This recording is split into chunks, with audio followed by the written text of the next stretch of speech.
Mommy's with the maggots now.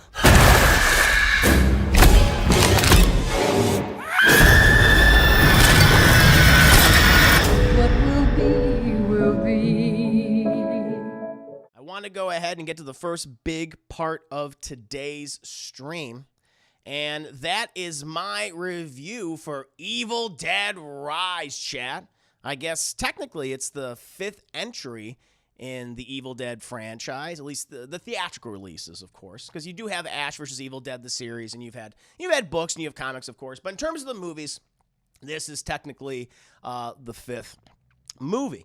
And for people that don't know, like the general premise of this film, it follows a family living in this soon-to-be condemned apartment building, and they suffer the terrifying consequences after reading an incantation from a Book of the Dead, causing the evil Deadites to mutilate, possess, and murder the various tenants in the building. You know, before going into just the specifics of this movie, what I like, what I dislike, you know, because you guys don't know that yet.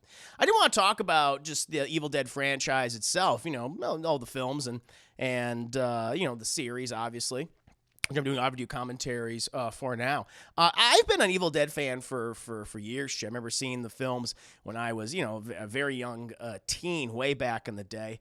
I seen the first movie and the second film. Obviously, you know, the Ash trilogy, right? And they're all very different from each other, of course. You know, the original movie is very much a kind of, for the most part, like a straight horror film. There is some comedy in there, right? But overall, pretty straight. You know, introduced the world, I think, to Sam Raimi and his filmmaking sensibilities. And obviously, you know, Bruce Campbell, of course. You know, I mean, Ash Williams has been his defining character throughout his entire career, you know, and a beloved one at that.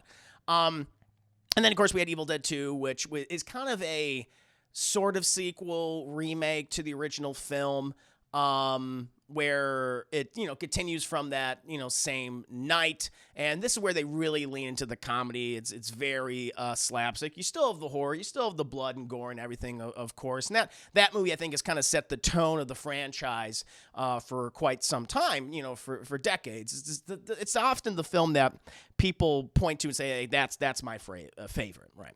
And then, of course, you had Army of Darkness, which came out in the early 90s, I believe. And that one was more of a comedy fantasy with some horror elements. But again, like each film is like distinctly, you know, different. And then, you know, since that time, there's always been attempts to make another Evil Dead movie with Ash.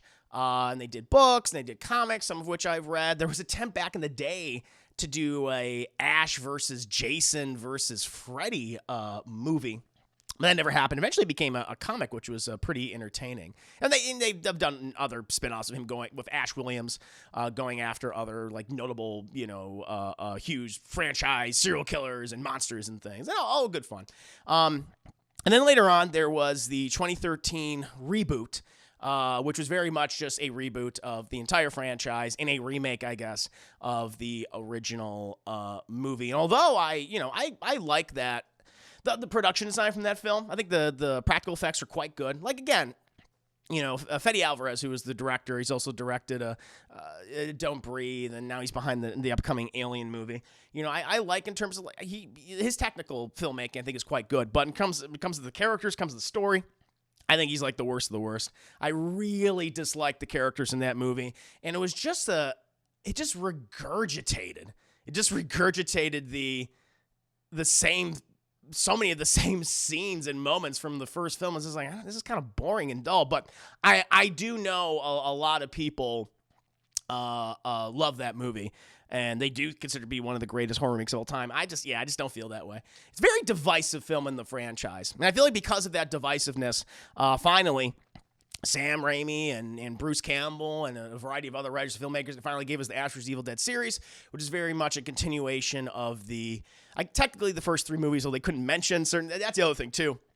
Each Evil Dead film was like made with a different company, and that prevented them from actually like referencing certain things. They didn't have the rights to it. So the history of Evil Dead is complicated to say the least. But I really liked the Ash vs. the Evil Dead series. It acted as a nice continuation for Ash's story and where he was in his life, which at this point, he was late middle age to being practically a senior citizen, but also meeting new characters that could, join him on his adventures. And I really love it. I've been doing out-of-view commentaries, at least for the first season. Going to be moving on season 2 and season 3 eventually, too. And I thought it was great. If I have any criticism of the show, I think it uses a little too much of the CGI. It's not always that good. But in terms of the characters and the sequences they plan, very fun, Chad. Very much in the same tone and very much it's the same aesthetics as something like Evil Dead 2. Now, the thing is, with this particular film, going in, I found it, I appreciate this. And this is not really a spoiler, but just let me know. I was like, okay, I kind of see what you're doing. I found it very clever that this film acts as both a new entry point for viewers unfamiliar with the past films, like the original Ash trilogy, Ash vs. Evil Dead, of course, and the 2013 remake, but also subtly, it's very smart in the way it does this, very subtly says that this is a film that takes place within that universe, within the Ash films, and it's just through like this piece of dialogue that I immediately picked up on, and it says that there are several volumes of the Book of the Dead that have been lost and unaccounted for within the world. And to me, that was just like a smart and very classy move that doesn't negate the previous films. And with the exception, obviously of the shitty reboot, of course, it's, where that one was just like, yeah, it's not connected to those movies. I mean, yeah, we have Bruce Campbell say groovy at the end of the film, which doesn't make any goddamn sense. But like this one, it's like, hey, listen, this is for people who aren't familiar with this. But at the same time, we don't want to just negate and say like, yeah, those movies never happened, whatever. It's like, no. This is just another book that was lost. And I was like, thank you for doing that, right? And that's the thing, like about this movie, like going in, and just talk about the marketing briefly. Although I did appreciate a lot of the, trailers that were promoting this film, showcase a lot of the great practical effects, the blood, the gore, the general production design, like all that was looking great, right? I was concerned that this was just looking like a repeat of Evil Dead 2013, just a film that regurgitated the same exact stuff from the original 81 movie, but with unbearable and horribly, written characters, and just a very unsatisfying story. Now, what I can safely say, Chad, thankfully, this movie has a much stronger cast of characters, while also providing, a thrilling story of survival within a fun new environment. In this case, an apartment building just smack dab in the middle of LA.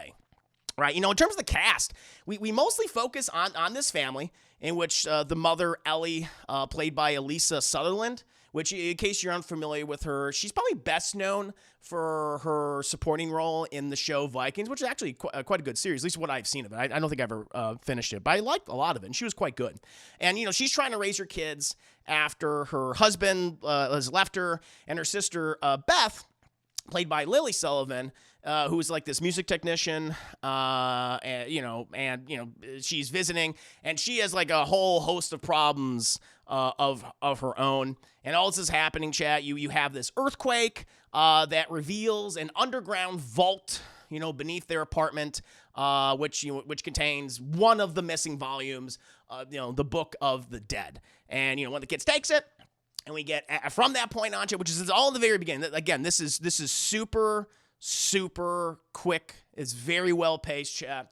And after that kid takes that book, we get constant and consistent Deadite shenanigans throughout this movie. And also the other thing too, because I'm thinking like, okay, because a lot of people have been questioning this. I was questioning this. It's like, wait a minute, you're telling me that this is all taking place in an apartment building, right? Then why don't you just leave? They're in the middle of the city. There's plenty of people, out there.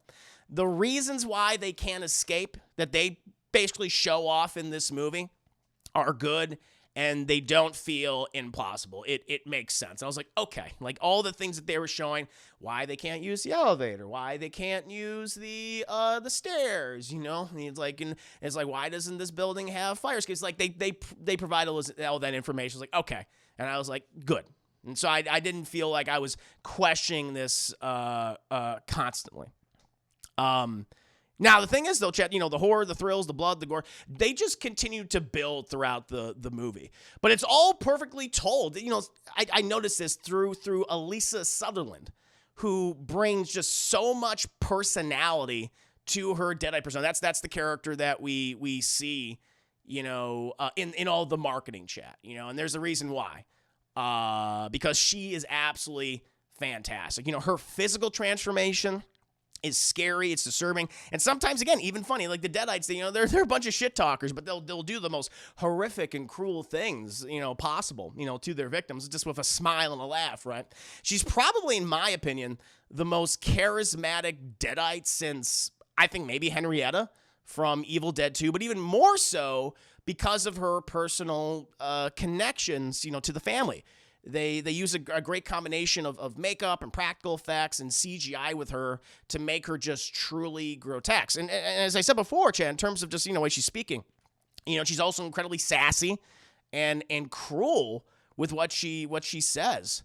And a lot of the things that happen to her and to a number of other people in the apartment, go through, they'll go through these horribly monstrous transformations. We even see some new creature designs for the franchise that was like, oh, that was really unique. That was really fun.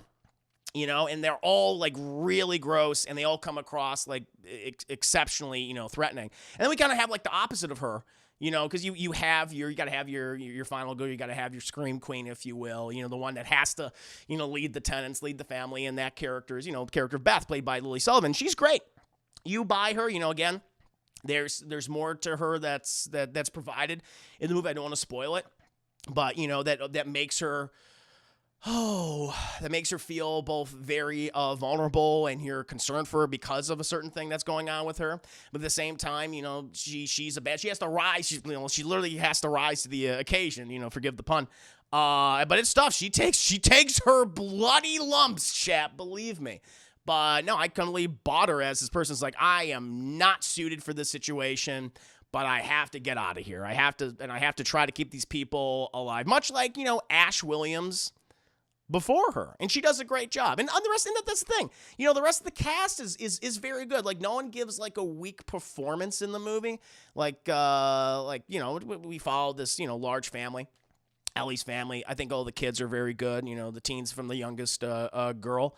And then you have like these tenants, which they have smaller roles, but no one's coming off like an asshole, which was like one of my biggest issues. Well, maybe with the exception of the beginning of the movie, which I'll get to in a second, because I do think it's one of the weaker elements of the film. But no one comes across as just like an asshole for the sake of being an asshole, like in the 2013 movie. And I was like, thank you for not doing that again, because literally every character was like that. Despite being so positive about this movie, which I was very pleasantly surprised. This is a very well made horror film. Like the director, I believe I'm not familiar with him, Lee Cronin. I think that's how you say his name. He previously worked on a film called The Hole in the Ground, which was, I don't know, looks like this creepy thriller about like a kid that like literally kept his family in this like hole and some shit. And he was like, this little evil bastard feeding them and everything, scooping out their shit, but just playing with them, right? I guess, he got the attention of Raimi and Campbell after they possibly saw the movie, but he does a great job. I don't know if that film is very similar to this one, its sensibilities, chat, but he did a great job. In my opinion, just in terms of his direction, he obviously adopts a lot of Raimi's style and sensibility. Shit, the swooping camera, of course, and how like the Deadites movie, like we see from their perspective, like all that's in the film and all that's really good.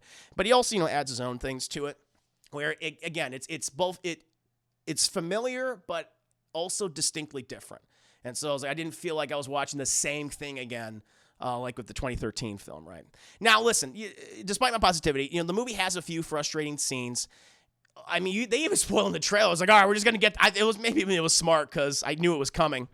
But we get that really frustrating scene in the trailer where that dumb little girl is just like, I'm going to open the door even though my mom is clearly not my mom anymore. It's like, especially after what she's just done, which has been horrible and horrific and bloody. And the girl's like, why are you doing that? You know, it didn't feel, especially after everything that's going on, if it didn't feel necessary, it just felt like, we got to set up drama, especially because something immediately after that. Thankfully, when you're watching, again, the movie's very well paced. Something equally gross and creepy and chaotic happens immediately after. But at the same time, it's like, you didn't need to do that. Like, you could literally cut out that scene. I think it would have been funnier. I think it would have been funnier if the girl just went, nope.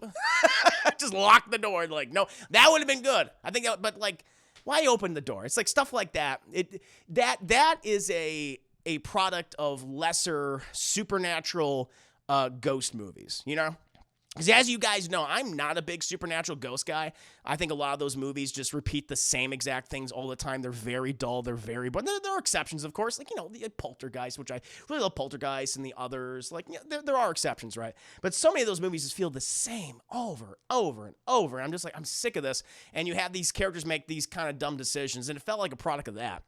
Or it just doesn't feel necessary. Again, it only happens one time. The kid only does one dumb thing, but I was like, you could have done this in a different way and made it smarter, and I think would have gotten a great reaction from the audience, and actually would have been like, oh, that was fun. But they got to do it. Kids got to be dumb, right?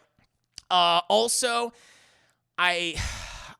now it's not as bad as the 2013 film in terms of like constantly paying homage to the original one, but they do pay homage to the franchises past. Like the whole film, which is probably the weakest part of the movie, it like opens up. It's not the same cabin, but it's a cabin in the woods. They have that, and creepy shit's happening there. You know, of course, they have they have a chainsaw in the movie, and it's just like, like, there's this one shot where it's just like, are you guys gonna like make out with this chainsaw? It's like you are just lovingly framing it and like doing a zoom in. It's like, we get it. We get it, all right? We know Ash, the chainsaw, and his chainsaw. Yep, I know. I'm aware. It was just like, come on. Now, also, it does, it pays homage to, like, other horror scenes. Like, there's a total homage. You guys can probably figure it out. I won't spoil it so specifically. But there's an homage to The Shining. It's like one of the most iconic shots from The Shining. It's like, I don't know why you really did that. I was like, okay. I was like, I see what you're doing here, but it's unnecessary. It's just unnecessary, and I think it just occasionally kind of took me out of the movie. But again, you know, thankfully the strong cast of characters, the overall just production, you know, it was very, you know how they use their environment in terms of production. It's like, yeah, there is CGI in this movie, but they're being very careful in the ways they use it, where because the apartment is so, because, you know, people are like, why are they in this creepy fucking apartment? Well, it's in the movie, it's going to be condemned soon because it's so old. It was like built in the 1920s or whatever. It was originally like a bank and things, right? They just repurposed it. They didn't have any space because it's so expensive to build on these cities. Just buildings on top of buildings on top of buildings. And so it's like, oh, that's why it looks so old and looks so dilapidated, and like everything just seems so dark because the building itself is so old itself. It's like, okay, you know, I bought that. But like, you know, when they do use CGI in the movie, CGI often looks the best when it's in like a dark place, right? When it's lit that way. And so they have that. I was like, I never felt like taken out. You know, of course, which, you know, Evil Dead is known for its practical effects and puppetry and things. Here they use that CGI, but I think it works the majority of the time. There wasn't like a scene where I'm like, that looks really bad. Maybe I was like, okay, I can tell that's CGI, but I kept going with it because they'll have like CGI, but then they'll also have like the practical effects going along with it. So it felt, you know, very natural. And another thing, chat, like this movie doesn't stop. It is 90 minutes. I think it's 90 minutes, and it is so quick. And again, it just constantly escalates. It constantly it gets grosser. It gets nastier, you know, and it just tries its best to, I think, to freak you out. A lot of body horror in here, Chia. A lot of horrific body horror, and there's a new creature added to this film, and I'm like, I like this. It actually reminded me of something from a video game that I played a couple years ago. I was like, oh, this is really cool. They're doing their own version of it. And I thought that was really nice. I'm not going to say what it is, but I thought it was really cool and funny and freaky. So honestly, this is a really just entertaining horror film, chat. I think for me, you know, to me, I was like, wow, this is like a full price so far. I just wish it didn't do you had some characters doing dumb stuff. You know, you didn't constantly feel like we gotta pay homage. Like even there's another shot in the movie where they pay homage to something from Evil Dead 2. I was like, you didn't need to do that. I was like, come on. You know, it just kind of takes you out of it. It's like, stop it. You don't, you know, it's fine. You can have the book. You have the Deadites doing all that stuff. Like, that's cool. You know, it's another volume that was found in a different location. I like that. That's a great idea. And I think that they're also going to use it as a basis for future movies. And so, hey, we don't always necessarily have to follow these characters. Like, hey, someone else found another book. I just like that they mentioned there are other missing volumes that are unaccounted for. And so Ash has one of them, and this is a new one. And so now we could do other locations around the world even. I think that'd be really fun. But don't constantly just literally have the same scenes from the original film or the second movie. It's like you don't need to do that. It's just unnecessary. But it doesn't do it nearly as bad as, like I said, as the 2013 film, which just felt like we got to do the exact same thing. So, but overall, yeah, I thought it would be entertaining. I would give it, man, I'm like kind of caught between in terms of a double toasted rating. Like it's a low full price or it's like an extraordinarily high matinee.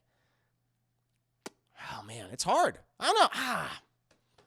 Man, I think for right now, just because of what a good job they did, like overall, and I was entertained consistently, and there was nothing that I thought was like bad in the movie, like performances. There's not like a bad performance.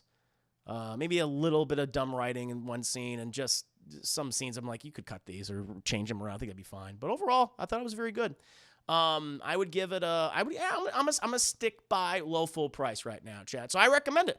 Again, the 2023 is continuing to be a good year for horror at this moment, chat. And I feel like a lot of people will like this. I think this will satisfy a number of Evil Dead fans, even without Ash. You know, I've always said, like, how are you going to continue this franchise on without Ash? You know, you attempted to do it last time, and I don't think it worked out very well. So some people would disagree with me, though. But I don't know. I think this gives the franchise a brighter, gorier future than I thought it originally had. But let me know what you thought of this movie. Did you like it as much as I did? Did you have issues with it? Some of the problems that I brought up, did those bother you more? Because I can understand that if they did. But yeah, let me know. I hope everyone enjoyed the video, and I wanted to take the time to tell you about the movie of the week, a film that I really enjoy and one that I think you will too. This week's movie is the John Wick trilogy. Just in time for the release of John Wick Chapter 4, the trilogy stars Keanu Reeves and follows a legendary hitman who is forced out of retirement to seek revenge against the men who killed his dog, a final gift from his recently deceased wife. If anyone is interested in purchasing this fantastic film series, please make use of the Amazon affiliate link below in the video description. Your purchase of the film not only earns me a helpful commission, but any purchase you may make after clicking the link itself for 24 hours would help earn me additional commissions as well. Doesn't matter if it's a Blu-ray, a video game, a pair of socks, or a washing machine. Everything within 24 hours of that click can really help the channel. So go ahead and check out the film, enjoy browsing, and enjoy shopping.